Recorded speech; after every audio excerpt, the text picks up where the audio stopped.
அவங்க வருங்கால நயன்தாரா மேடம். நீ என்ன கீர்த்தி சுரேஷ் சாருக்கு பேர் என்ன 6 அடி ஹைட்டு இருங்க. கார்த்திக் சார் மாதிரி வாங்க. நல்ல அருமையான ஸ்கிரிப்டு, ஒரு comedy script. Rajanathan sir, Murugananthan sir team, அந்த டீம் ஒர்க் பண்ணது ரொம்ப ஹாப்பியாக இருக்குது. காமெடி பட்டாசுன்னா அப்படி ஒரு காமெடி பட்டாசு. நீங்கள் பெரிய படங்களை பார்க்குற மாதிரி சின்ன படங்களை டச் பண்ணுங்க. 2.5 மணி நேரம் அழகாக இருக்கும். குழந்தைகளோட 70 வயசு வரலையும் நீ ஜாலியாக 2.5 மணி நேரமா 3 மணி நேரமா சார் 2.25 மணி நேரம் 2.25 மணி நேரம். It's a beautiful comedy entertainment. படத்தை எல்லா தேட்டர்லையும் போய் பாருங்கள். தமிழ்நாடு ஃபுல்லாக பாருங்கள். ராக்கிங் தான், அவ்வளோ சிறப்பாக இருக்கும்.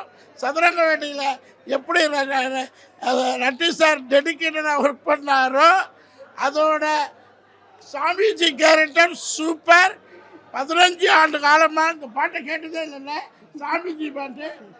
15 ஆண்டு காலமாக மியூசிக் டைரக்டர் பேர் என்ன? சதீஷ் செல்வம். மியூசிக் டைரக்டர் சதீஷ் செல்வம் ராக் பண்ணியிருக்காரு. கேமராமேன் ஜெய் சுரேஷ். கேமராமேன் அதை விட அப்படியே சூப்பராக பண்ணியிருக்காரு. அந்த பாட்டை இன்னைக்கு உள்ள யூத்து கேளுங்க, வைரல் ஆக்குங்க. ஏன்னா அந்த பாட்டு அவ்வளோ சூப்பராக இருக்குது. டான்ஸ் மாஸ்டராக இருக்கட்டும், மியூசிக்காக இருக்கட்டும், எடிட்டிங்காக இருக்கட்டும், டைலாக் டெலிவரியாக இருக்கட்டும், எல்லாமே சூப்பர். சின்ன பட்ஜெட்டில் பெரிய விஷயத்தை கொடுத்துருக்காங்க. தொடர்ந்து தேட்டரில் பாருங்கள். ஆல்ரெடி படம் ஹிட் ஆகிடுச்சு. யூத்து கையில் வைரல் ஆகணும், அதை வைரல் பண்ணுங்கள். தேங்க்யூ. தேங்க்யூ. ஹாப்பி தீபாவளி.